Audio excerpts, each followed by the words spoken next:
May time na napapaisip ako na iba pa din talaga kapag you have someone na you can annoy all the time. Send all the videos you see on TikTok. Rant about the smallest thing that happened on your day. Someone who understands your silence.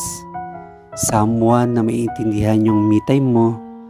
And someone na you can talk about random things without them getting irritated by your kadaldalan. Ito yung someone na pwede mong matawag na safe place at pahinga sa nakakapagod na mundo.